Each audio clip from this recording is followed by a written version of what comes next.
သောဗလကရဏီယဝေတိဖလတို့149ဇဝတိနိဒံယံတို့ခွာဖြင့်ပြုလို့အကုန်သောအလို့ဟုသည်များတို့ကိုမြေကြီးကိုမြည်မြေကြီး၌တည်ပြုလို့အကုန်တကဲ့သို့ယံတို့ထို့သူပင်ယံသည်ဒီလကိုမြည်ဒီလ၌တည်အင်္ဂါ7ပါးရှိသောအရိယာမေကိုပွားများ၏အင်္ဂါ7ပါးရှိသောအရိယာမေကိုသင်္ကန်းများစွာပြုလို့၏ယံတို့ဘဲတို့လင်ယံသည်ဒီလကိုမြည်ဒီလ၌တည်အင်္ဂါ7ပါးရှိသောအရိယာမေကိုပွားများသည်အင်္ဂါ7ပါးရှိသောအရိယာမေကိုသင်္ကန်းများစွာပြုလို့သည်ယံတို့ဤသာသနာတော်၌ယံသည်စိတ်ငြိမ်ခြင်းကိုပြီးသောစက်မဲ့မှုရာဂခင်းခြင်းကိုပြီးသောဒုက္ခကိုပြီးသောနိဗ္ဗာန်သို့ဖြစ်သောမှန်ကန်သောအမြင်တမန်ဒိဋ္ဌိကိုပွားများ၏စိတ်ငြိမ်ခြင်းကိုပြီးသောစက်မဲ့မှုရာဂခင်းခြင်းကိုပြီးသောဒုက္ခကိုပြီးသောနိဗ္ဗာန်သို့ဖြစ်သောမှန်ကန်သောတည်ကြည်မှုဓမ္မဓမ္မာတိကိုပွားများ၏ယံတို့ဤတို့လင်ယံသည်ဒီလကိုပြီးဒီလ၌ဒီအင်္ဂါ7ပါးရှိသောအရိယာမေကိုပွားများ၏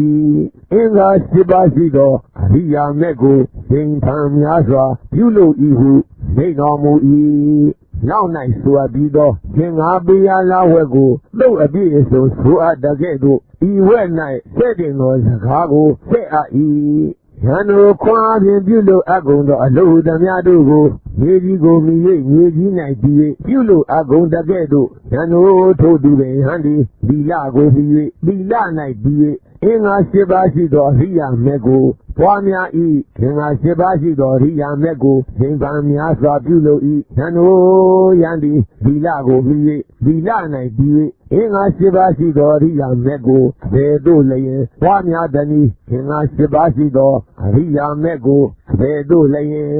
သင်္ကန်းများစွာပြုလို့သည်ယံတို့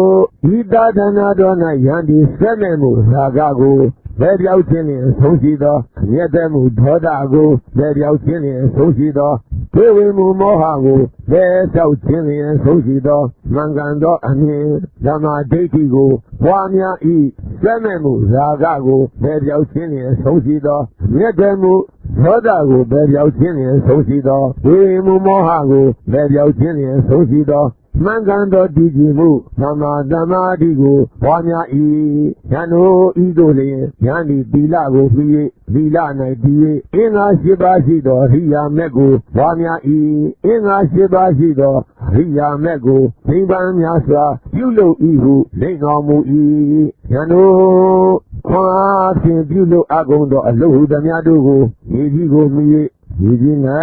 တည်ပြုလို့အကုန်တကဲ့သို့ယံတို့ထို့သူယံသည်ဒီလကိုမြည်ဒီလ၌တည်အင်္ဂါ7ပါးရှိသောအရိယာမေကိုပွားများ၏အင်္ဂါ7ပါးရှိသောအရိယာမေကိုသင်္ကန်းများစွာပြုလို့၏ယံတို့ယံသည်ဒီလကိုမြည်ဒီလ၌တည်အင်္ဂါ7ပါးရှိသောအရိယာမေကိုဘယ်သို့လျင်ပွားများသည်အင်္ဂါ7ပါးရှိသောအရိယာမေကိုဘယ်သို့လျင်သင်္ကန်းများစွာပြုလို့သည်ယံတို့ဤသာသနာတော်၌ယံသည်အမြိုက်နိဗ္ဗာန်သို့ရောက်ဝင်သောအမြိုက်နိဗ္ဗာန်လျင်လဲလျောင်းရာရှိသောအမြိုက်နိဗ္ဗာန်လျင်အဆုံးရှိသောမှန်ကန်သောအမြင်ဓမ္မဒိဋ္ဌိကိုပွားများ၏အမြိုက်နိဗ္ဗာန်သို့ရောက်ဝင်သောအမြိုက်နိဗ္ဗာန်လျင်လဲလျောင်းရာရှိသောအမြိုက်နိဗ္ဗာန်လျင်အဆုံးရှိသောမှန်ကန်သောတည်ကြည်မှုဓမ္မဓမ္မာတိကိုပွားများ၏ယံတို့ဤတို့လျင်ယံသည်သီလကိုမြည်သီလ၌တည်အင်္ဂါ7ပါးရှိသောအရိယာမေကိုပွားများ၏အင်္ဂါ7ပါးရှိသောအရိယာမေကိုသင်္ကန်းများစွာပြုလို့၏ဟုမိန့်တော်မူ၏ယံတို့ခွာဖြင့်ပြုလို့အကုန်သောအလို့ဟုသည်များတို့ကိုမြေကြီးကိုမြည်မြေကြီး၌တည်ပြုလို့အကုန်တကဲ့သို့ယံတို့ထို့သူလျင်ဟန်သည်သီလကိုမြည်သီလ၌တည်အင်္ဂါ7ပါးရှိသောအရိယာမေကိုပွားများ၏အင်္ဂါ7ပါးရှိသောအရိယာမေကိုသင်္ခါများစွာပြုလို့၏ယံတို့ယံသည်သီလကိုမြည်သီလ၌တည်အင်္ဂါ7ပါးရှိသောအရိယာမေကိုဘယ်သို့လျင်ပွားများသည်အင်္ဂါ7ပါးရှိသောအရိယာမေကိုဘယ်သို့လျင်သင်္ခါများစွာပြုလို့သည်ယံတို့ ဤသာသနာတော်၌ယန္တိနိဗ္ဗာန်သို့ပြုကိုင်းဆိုင်သောမှန်ကန်သောအမြင်ဓမ္မဒိဋ္ဌိကိုဝါများ၏နိဗ္ဗာန်သို့ပြုကိုင်းဆိုင်သောမှန်ကန်သောဒီဒီမှုဓမ္မဓမ္မာဒီကိုပွားများ၏ယံတို့ဤတို့လင်ယန္တိသီလကိုမြည်၍သီလ၌ပြီး၍အင်္ဂါ၈ပါးရှိသောအရိယာမေကိုပွားများ၏အင်္ဂါ၈ပါးရှိသောအရိယာမေကိုဉာဏ်ကံများစွာပြုလို့ဤဟုမိန့်တော်မူ၏မတ္တမတို့နှစ်ဗီဇတို့150ဉာဏ်တို့ကြည်ပါစီရင်ပြန်ပြောခြင်းသို့ရောက်ကုန်သောမျိုးစေဗီဇကံနှင့်အပင်ဘုဒ္ဓကံဟုသမျှတို့သည်မြေကြီးကိုမိ၍မြေကြီး၌တည်၍ကြီးပါစီရင်ပြန်ပြောခြင်းသို့ရောက်ကုန်တကဲ့သို့ထို့တူလင်ယန္တိသီလကိုမိ၍သီလ၌တည်၍အင်္ဂါ၈ပါးရှိသောအရိယာမေကိုပွားများသည်ရှိသောအင်္ဂါ၈ပါးရှိသောအရိယာမေကိုနိဗ္ဗာန်များစွာပြုလုပ်သည်ရှိသောတရားတို့၌ကြီးပွားစီရင်ပြန်ပြောခြင်းသို့ရောက်၏ယံတို့ယန္တိသီလကိုမိ၍သီလ၌တည်၍အင်္ဂါ၈ပါးရှိသောအရိယာမေကိုအဘယ်သို့လျှင်ပွားများသည်ရှိသောအင်္ဂါ၈ပါးရှိသောအရိယာမေကိုအဘယ်သို့လျှင်နိဗ္ဗာန်များစွာပြုလုပ်သည်ရှိသောတရားတို့၌ကြီးပွားစီရင်ပြန်ပြောခြင်းသို့ရောက်သည်ယံတို့ဤသာသနာတော်၌ယန္တိစိတ်ငြိမ်ခြင်းကိုမိသောဇက်မဲ့မှုရာဂကင်းခြင်းကိုမိသောဝိခြင်းကိုမိသောနိဗ္ဗာန်သို့ညွတ်သောမှန်ကန်သောအမြင်ဓမ္မဒိဋ္ဌိကိုပွားများ၏စိတ်ငြိမ်ခြင်းကိုမိသောဇက်မဲ့မှုရာဂကင်းခြင်းကိုမိသောဝိခြင်းကိုမိသောနိဗ္ဗာန်သို့ညွတ်သောမှန်ကန်သောတည်ကြည်မှုဓမ္မဓမ္မာတိကိုပွားများ၏ယံတို့ဤသို့လျင်ယန္တိသီလကိုမိ၍သီလ၌တည်၍အင်္ဂါ၈ပါးရှိသောအရိယာမေကိုပွားများသည်ရှိသောအင်္ဂါ၈ပါးရှိသောအရိယာမေကိုရှင်ခံများစွာပြုလုပ်သည်ရှိသောတရားတို့၌ဒီပွားစီရင်ပြန်ပြောခြင်းသို့ရောက်၏ဟုမိန့်တော်မူ၏ဒုတိယတို့ဘုနာဂတို့151ယံတို့ဥပမတောကနဂါတို့သည်ဟိမန္တာတောင်ပင်ကိုမြည်၍ကိုယ်ကိုတိုးပွားစီအာယူစေအိုင်ငယ်တို့တို့သရှင်းကုန်၏အိုင်ငယ်တို့တို့သရှင်းပြီးအိုင်ကြီးတို့တို့သရှင်းကုန်၏အိုင်ကြီးတို့တို့သရှင်းပြီးမြင့်ငယ်တို့တို့သရှင်းကုန်၏မြင့်ငယ်တို့တို့သရှင်းပြီးမြေကြီးတို့ကိုသရှင်းကုန်၏မြေကြီးတို့တို့သရှင်းပြီးမဟာသမုဒ္ဒရာတို့သရှင်းကုန်၏ထိုနဂါတို့သည်သုမသမုဒ္ဒရာ၌ခန္ဓာကိုယ်ဖြင့်ဒီမှာပြန်ပြောသည်ဤအဖြစ်တို့ရောက်ကုန်၏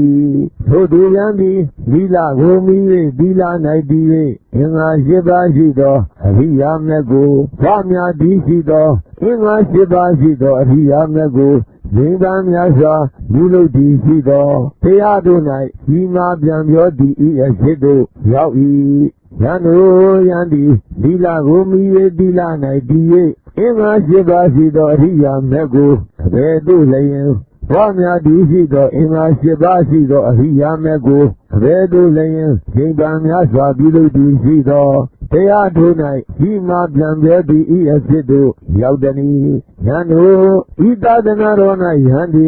စိတ်ငြိမ်းခြင်းကိုမိသောဆွဲမဲ့မှုရာဂကင်းခြင်းကိုမိသောဟုတ်ခြင်းကိုမိသောနိဗ္ဗာန်သို့ညွတ်သောမှန်ကန်သောအမြင်ဓမ္မာဒိဋ္ဌိကိုဝါများ၏စိတ်ငြိမ်းခြင်းကိုမိသောဆွဲမဲ့မှုရာဂကင်းခြင်းကိုမိသောဟုတ်ခြင်းကိုမိသောနိဗ္ဗာန်သို့ညွတ်သောမှန်ကန်သောတည်ကြည်မှုဓမ္မာဓမ္မာတိကိုဝါများ၏ယံတို့ဤသို့လျင်ယန္တိသီလကိုမိ၍သီလ၌တည်၍အင်္ဂါ၈ပါးရှိသောအရိယာမေကိုဝါများသည်ရှိသောအင်္ဂါ၈ပါးရှိသောအရိယာမေကိုသင်္ကန်းများစွာပြုလုပ်သည်ရှိသောတရားတို့၌ဒီပါရှိပင်ပြန်ပြောသည်ဤအဖြစ်တို့ရောက်၏ဟုမိန့်တော်မူ၏တတိယတို့လေးဒုက္ခတို့152ယံတို့ဥပမတောကအရှိယတို့ညောကိုင်းဆိုင်သောတိပင်သည်အမြင့်ပြတ်သည်ရှိသောအဘေယတို့လဲကြရသည်။ရှင်ဗျာညောကိုင်းဆိုင်ရာယတို့ဒါလဲကြရပါ၏ယံတို့ထို့သူပင်ယံသည်အင်္ဂါ၈ပါးရှိသောအရိယာမေကိုဘာများသည်ရှိသောအင်္ဂါ၈ပါးရှိသောအရိယာမေကို ရှင်သာမြတ်စွာပြုလုပ်သည်ရှိသောနိဗ္ဗာန်သို့ရောက်ကိုင်းဆိုင်၏ယံတို့ယံသည်အင်္ဂါ၈ပါးရှိသောအရိယာမြတ်ကိုဘယ်သို့လျင်ပွားများသည်ရှိသောအင်္ဂါ၈ပါးရှိသောအရိယာမြတ်ကိုဘယ်သို့လျင်ရှင်သာမြတ်စွာပြုလုပ်သည်ရှိသောနိဗ္ဗာန်သို့ရောက်ကိုင်းဆိုင်သည်ယံတို့ဤသာသနာတော်၌ယံသည်စိတ်ငြိမ်ခြင်းကိုပြီးသော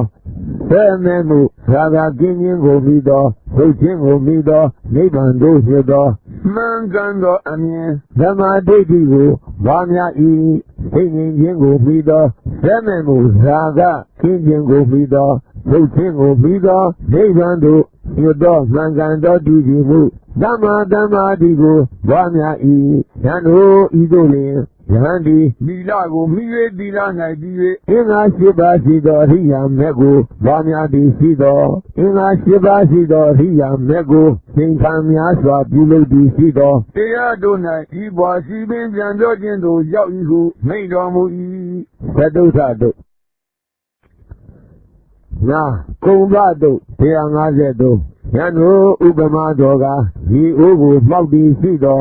ရေသည်အံထွက်တည်တာသည်ပြန်၍ဝန်တော့မည်မဟုတ်ယံတို့ထို့သူပင်ယဟန်ဒီအင်္ဂါ၈ပါးရှိသောအရိယာမေကိုပွားများသည်ရှိသောအင်္ဂါ၈ပါးရှိသောအရိယာမေကိုကျင့်ခံများစွာပြုလုပ်သည်ရှိသောယုံညံသောအကုသိုလ်တရားတို့သည်အံထွက်ကုန်၏ပြန်၍ဝန်တော့မည်မဟုတ်ကုန်ယံတို့ယံသည်အင်္ဂါ၈ပါးရှိသောအရိယာမေကိုအဘယ်သို့လျင်ပွားများသည်ရှိသောအင်္ဂါ၈ပါးရှိသောအရိယာမေကိုအဘယ်သို့လျင်သင်္ကန်းများစွာပြုလုပ်သည်ရှိသောယုံညံသောအကုသိုလ်တရားတို့အံထွက်ကုန်တည်းပြန်၍မဝင်ကုန်တည်းယံတို့ဤသာသနာတော်၌ယံသည်စိတ်ငြိမ်ခြင်းကိုမိသောဆဲ့နေမူရာကခင်းခြင်းကိုမိသောထုတ်ခြင်းကိုမိသောနိဗ္ဗာန်သို့ညွတ်သောမှန်ကန်သောအမြင်ဓမ္မဒိဋ္ဌိကိုပွားများ၏စိတ်ငြိမ်ခြင်းကိုမိသောဆဲ့မဲ့မှုရာဂကင်းခြင်းကိုမိသောထုတ်ခြင်းကိုမိသောနိဗ္ဗာန်သို့ညွတ်သောမှန်ကန်သောတည်ကြည်မှုဓမ္မဓမ္မာတိကိုပွားများ၏ယံတို့ဤသို့လျင်ယံသည်အင်္ဂါ၈ပါးရှိသောအရိယာမေကိုပွားများသည်ရှိသောအင်္ဂါ၈ပါးရှိသောအရိယာမေကိုသင်္ခါများစွာပြုလုပ်သည်ရှိသောယုံညံသောအကုသိုလ်တရားတို့အံထွက်ကုန်သည်သာသည်ပြန်၍ဝန်တော့မည်ဟုတ်ကုန်ဟုမိန့်တော်မူ၏ယင်သမတို့သောပုကတို့154ယံတို့ဥပမာတော်ကကောင်းစွာထောင်၍ထားအပ်သောလက်လေးစပါးမီးကိုဖြစ်စေမယောစပါးမီးကိုဖြစ်စေလက်ဖြင့်တော်၎င်းခြေဖြင့်တော်၎င်းဖိမိနင်းမိသောလက်ကိုတော်၎င်းခြေကိုတော်၎င်းသူရှပျက်စီးပေလိမ့်မည်ဝေကိုတော်၎င်းထွက်စေလိမ့်မည်ဟုသောအကြောင်းတည်းရှိ၏ထိုသို့ဖြစ်ခြင်းဒီအဘဲကြောင့်သည်ယံတို့စပါးမီးကိုကောင်းစွာထောင်၍ထားသောကြောင့်သည်ယံတို့ထို့သူတွင်ယံသည်ကောင်းစွာထားအပ်သောကံမဲ့တက္ကတာပညာကောင်းစွာဖြစ်စေအပ်သောမက္ကဘာဝနာဖြင့်မတိမဝိဇ္ဇာကိုဧကံဖြစ်စေနိုင်လိမ့်မည်အတိညာဝိဇ္ဇာကိုဖြစ်စေနိုင်လိမ့်မည်နိဗ္ဗာန်ကိုမျက်မှောက်ပြုနိုင်လိမ့်မည်ဟုသောအကြောင်းတည်းရှိ၏ထိုသို့ဖြစ်ခြင်းဒီအဘဲကြောင့်သည်ယံတို့ကံမဲ့တက္ကတာပညာနှင့်မက္ကဘာဝနာကိုကောင်းစွာထားအပ်ကောင်းစွာဖြစ်စေအပ်သောကြောင့်သည်ယံတို့ယဟန်သည်ကောင်းစွာထားအပ်သောကံမဲ့သက္ကတာပညာကောင်းစွာဖြစ်စေအပ်သောမက္ကဘာဝနာဖြင့်မတိမှုအဝိဇ္ဇာကိုအဘယ်သို့လျင်ဖြစ်စေနိုင်သနည်းအတိညာဝိဇ္ဇာကိုအဘယ်သို့လျင်ဖြစ်စေနိုင်သနည်းနိဗ္ဗာန်ကိုဘယ်သို့လျင်မျက်မှောက်ပြုနိုင်သနည်းယံတို့ဤသာသနာတော်၌ယံသည်စိတ်ငြိမ်းခြင်းကိုပြီးသောဆွဲမဲ့မှုရာဂကင်းခြင်းကိုပြီးသောထုတ်ခြင်းကိုပြီးသောနိဗ္ဗာန်သို့ညွတ်သောမှန်ကန်သောအမြင်ဓမ္မဒိဋ္ဌိကိုဝါများ၏စိတ်ငြိမ်းခြင်းကိုပြီးသောဆွဲမဲ့မှုရာဂကင်းခြင်းကိုပြီးသောထုတ်ခြင်းကိုပြီးသောနိဗ္ဗာန်သို့ညွတ်သောမှန်ကန်သောတည်ကြည်မှုဓမ္မဓမ္မာတိကိုဝါများ၏ယံတို့ဤသို့လျင်ယံသည်ကောင်းစွာထားအပ်သောကံမဲ့တက္ကတာပညာကောင်းစွာဖြစ်စေအပ်သောလက်ကဘာဝနာဖြင့်မတိမှုအဝိဇ္ဇာကိုဖျက်ဆီးနိုင်ပေ၏အတိညာဝိဇ္ဇာကိုဖြစ်စေနိုင်ပေ၏နိဗ္ဗာန်ကိုမျက်မှောက်ပြုနိုင်ပေ၏ဟုမိန့်တော်မူ၏သတ္ထတို့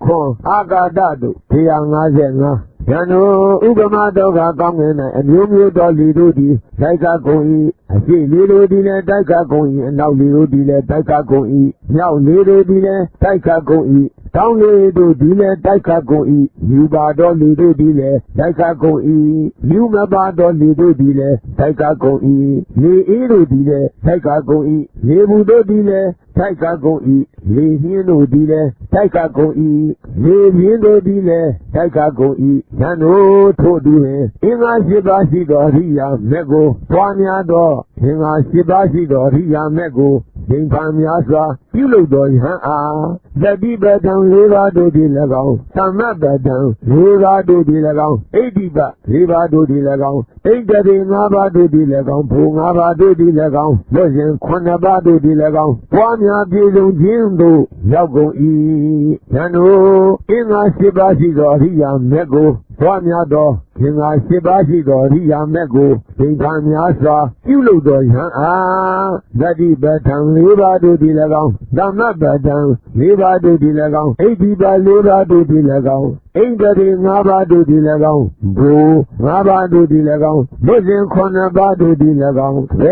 Dole, Wanya Bizon Jindo, Yagundani, Yano, Ida Danarona Yandi, Singing Jingo Mido, Senebu, Raga Ginging Gobido, Hotingo Mido, Negando Yudo, Mankando, Yen, Yamade Digo, Wanya E, Singing Jingo Mido, Senebu, Raga Ginging Gobido, Hotingo Mido, Negando Yudo, Mankando Digimu, Bama Dama Digo, Wanya E, Yano Idolin, Inga Shibashi Hiya Mego, Wanyado, Inga Shibashi Hiya Mego, Timbam Yasba, Piludo Ha, Tadi Batan, Liva do di Lagao, Dama Badan, Liva do di Lagao, Ediba Liva do di Lagao, Indade, Nava do di Lagao, Bungava do di Lagao, Dozen Konaba do di Lagao, Wanya Bizon Jindo, Yago Ihu, Mainamu E, Ladamado. Batama, Migado, Teangaza, Yano, Ni Udi, now so was Ulana, Tedo, the Dom Yumo, Kame, Yado Modi, Dakanadian, Quebia, Ye is the Gedo, Yano, Todu, Handi, Inga Shibashi do Hia Mego, Bonia di Sido, Inga Shibashi do Hia Mego, Timpamiasa, Pulo di Sido, Sidan do Union do Agudo, Diadugo, Dakanadian, Quebia, Ye is in a E,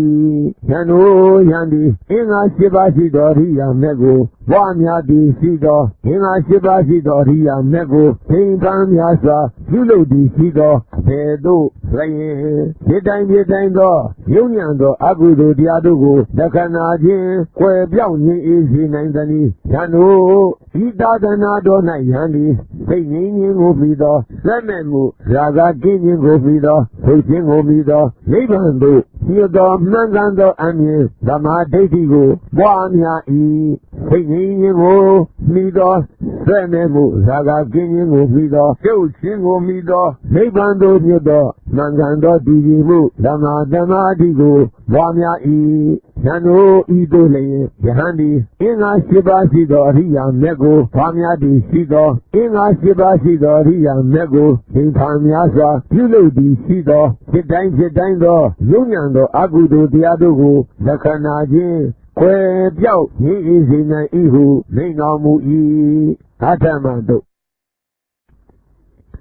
Ko Budia Migado, Teangazekon, Yano, Pelado Mojigo, Lin Monai di Miami at Yana Bay, Quebia is the Gedo, Yano Todu Handi, Inga Shibashi Doria Mego, Wanya di Sido, Inga Shibashi Doria Mego, Timpamiasa, Pulo di Sido, Sidan do Union do, Agudo Diadugo Mahimi at Yana Bay, Quebia is in a E, Yano Yandi, Inga Shibashi do Hia Mego, Wanya di Sido, Inga Shibashi do Hia Mego, Timpamiasa, Pulo di Sido, Edo Layin, Sidan do Union do, Agudo Diadugo Mahimi at Yana Bay, Quebia is in Andani, Yano, Ida Danado Nayandi, Singing Jingo Vido, Sememu, Saga Kinin Gomido, Huchin Gomido, Nibando Yudo, Mangando, Amin, Lama Dedigo, Panya E, Singing Gomido, Sememu, Saga Kinin Gomido, Huchin Gomido, Nibando, Yudo Mangando, Digimu, Lama Dama Digo, Panya E, Yano Idole, Inga Shibashido, Ria Nego, Panya Di Shido, Inga Shibashido, Ria Nego, Nibanya Swa, Pulo Di Shido, Jedang, Yunando, Agudu, Diadugo, Masimi, Ajana Ebe, Kwe Biao, Ni Izina Ihu, Nino Mui, Naramado. That's it, Nawado. Ngazesi, Yano, Taulado, Balo, Unite a Piania, a Coco, Fala Ye, Saudu Night, Komodo, King Tado, the Motaraku, King Soli Night, Yene Budo, Neza Agondo, Sofa Tado, Jingodi, Radondo Moye, Susu Adisi, Ledaru Abin Dalayan, Yado, Poswe Gondagedo, Yano, Todue, Inga Shibashi, Doria, Mego. Pamiado, Inga Shibashi do Ria Mego, Kimbamia Zabulo do Ha, Dan Hosindodi, Aledagu Akin Dalayan, Yado, Bosigo E, Yano, Inga Shibashi do Ria Mego, Pamiado, Inga Shibashi do Ria Mego, Kimbamia Zabulo do Ha, Vedo Layan, Dan Hosindodi, and Ledagu Akin Dalayan, Yado, Bosigo Dani, Yano. Idadana Donayandi, singing Yingo, Semenu, Saga Gingo Mido, Hejingo Mido, Nibando, Yodo, Mangando, and Dama Dedigo, Wanya E, singing Yingo Mido, Semenu, Saga Gingo Mido, Hejingo Mido, Nibando, Yodo, Mangando Digibu, Dama Digo, Wanya E, Yano, Idole, Inga Shibashido, Ria Mego, Wanyado, Inga Shibashido, Ria Mego, Kimbamia Sabulo do Ha, Dan Hosindodi, Ledagu Akin Dali, Yado, Bosego Ihu, Nino Mui, Yadamado. Tesedi, Agan Dugado, Sea Nazego, Yano, Ugamadoga, Ededo, Tekoya Inai, Asi Yaman Lagong, No Yaman Lagong, Yo Yaman Lagong, Town Yaman Lagong Lai, Tekuni Gongi, Mindu di Lagong, Bonado di Lagong, Kunde du di Lagong, Sieda du di Lagong Lai, Tekuni Jagoi, Yano, So Adume Yandi, Inga Shibashi Doria Mego, Wanya di Sido, Inga Shibashi Doria Mego. Nego, Kimpamiasa, Pulo di Sido, Pudonyan, Bainsayi, Tiado, Diadugo, Pudonyan, Bainsayi, Di, Pudonyan, Beso Ado, Diadugo, Pudonyan, Beso I, Pudonyan, Yamau Buado, Diadugo, Pudonyan, Yamau Bui, Pudonyan, Wanya Ado, Diadugo, Pudonyan, Wanya I, Hano, Pudonyan, Bainsayi, Dia. Diaduga Redoni, Ubadane Kana, Navado Dihu, Hisuya, Ubadane Kana, Navado Hudi Reni, Rubu, Badane Kana, Winyanu Badane Kana Dudi, Yano, Idiana Vadogo, Pudonian Jim, Banjayi Diagoi, Yano, Pudonian Jim, Beso Ado Diaduga Redoni, Wizani, Wadanadodi, Yano, Idiadugo, Pudonian. Beso Agoi, Yano, Pudonyan, Yamau Buado, Diaduga, Redoni, Rizani, Vimodido, Yano, Ideadogo, Pudonyan, Yamau Buagoi, Yano, Pudonyan, Wanya Ado Diaduga, Redoni, Lamatani, Vibadana, Diadodi, Yano, Ideadogo, Pudonyan, Wanya Agoi, Yano Yandi, Inga Shibashido, Ria Mego, Wanya di Sido, Inga Shibashido, ရိယာမေကိုငြိမ်းပန်းများစွာပြုလုပ်သည်ရှိသောဘယ်သို့လည်းဘုသောဉာဏ်ဖြင့်ပိုင်းခြား၍သိရသောတရားတို့ကိုဘုသောဉာဏ်ဖြင့်ပိုင်းခြား၍မိတနည်းဘယ်သို့လျှင်ဘုသောဉာဏ်ဖြင့်ပယ်စွန့်အပ်သောတရားတို့ကိုဘုသောဉာဏ်ဖြင့်ပယ်စွန့်တနည်းဘယ်သို့လျှင်ဘုသောဉာဏ်ဖြင့်မျက်မှောက်ပြုအပ်သောတရားတို့ကိုဘုသောဉာဏ်ဖြင့်မျက်မှောက်ပြုတနည်းဘယ်သို့လည်းဘုသောဉာဏ်ဖြင့်ပွားများအပ်သောတရားတို့ကိုဘုသောဉာဏ်ဖြင့်ပွားများတနည်းဉာဏ်တို့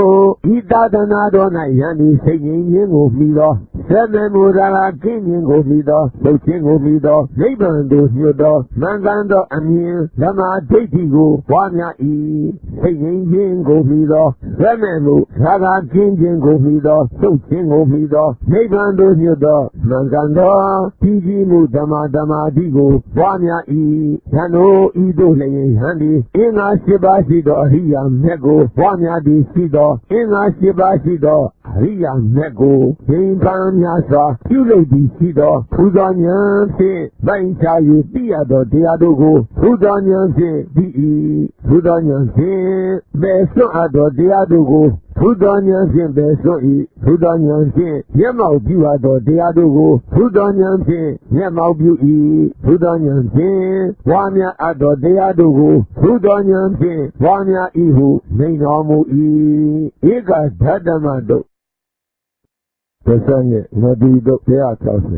ကိုဥပမာတော်ကခင်္ဃာမြစ်သည်အရှိတုညွတ်ကိုင်းဆိုင်၏ထိုအကားများစွာသောလူအပေါင်းသည်ဘောက်တီချင်းတောင်ကိုယူလျက်ငါတို့သည်ဤခင်္ဃာမြစ်ကိုအနောက်သို့ညွတ်ကိုင်းဆိုင်အောင်ပြုလို့အဟုလာရ၏ဉာဏ်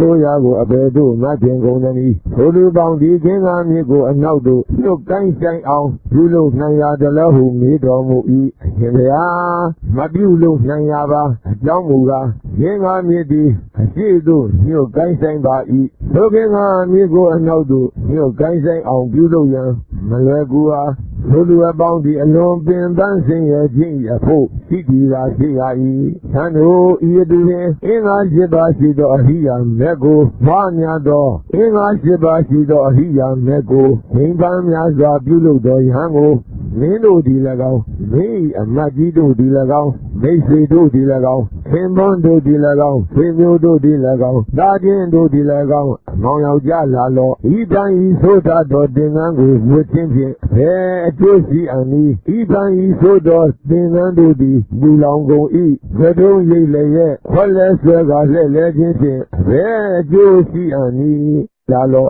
လူထွက်၍ဒီစိန်တို့ကိုလည်းသုံးဆောင်ခံစားလောဆောင်းမူတို့ကိုလည်းပြုပါကုန်လောဟုဒီစိန်တို့ဖြင့်ရှေ့ရှုဆောင်၍ထိတ်ကုန်များအံဉာဏ်တို့အင်္ဂါ၈ပါးရှိသောအရိယာမြတ်ကိုပွားများသောအင်္ဂါ၈ပါးရှိသောအရိယာမြတ်ကိုငြိမ်းချမ်းများစွာပြုလုပ်သောထိုယံသည်အကျင့်သိက္ခာကိုစွန့်ပြည့်၍လူထွက်အံ့ဟူသောဤအကြောင်းဒီမရှိကြောင်းမူကားဉာဏ်တို့စိတ်သည်ရှင်းစွာသောကာလပတ်လုံးစိတ်ငြိမ်းခြင်း၌ညှို့ကိုင်းဆိုင်သောကြောင့်ထိုပုဂ္ဂိုလ်သည်သင်စစ်လူထွက်လိမ့်မည်ဟူသောအကြောင်းမရှိတော့ပေ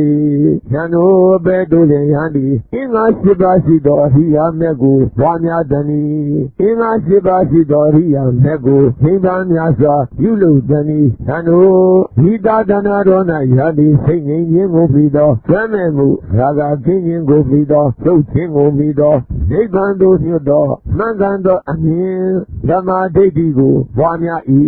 စိတ်ငြိမ်းခြင်းကိုပြီးသောဆွမ်းမဲ့မှုရာဂကင်းခြင်းကိုပြီးသောသုတ်ခြင်းကိုပြီးသောနိဗ္ဗာန်သို့ညွတ်သောမှန်ကန်သောတည်ကြည်မှုဓမ္မဓမ္မတိကိုပွားများ၏ဉာဏ်တို့ဤသို့လျင်ယဟန်သည်အင်္ဂါ၈ပါးရှိသောအရိယာမြတ်ကိုပွားများ၏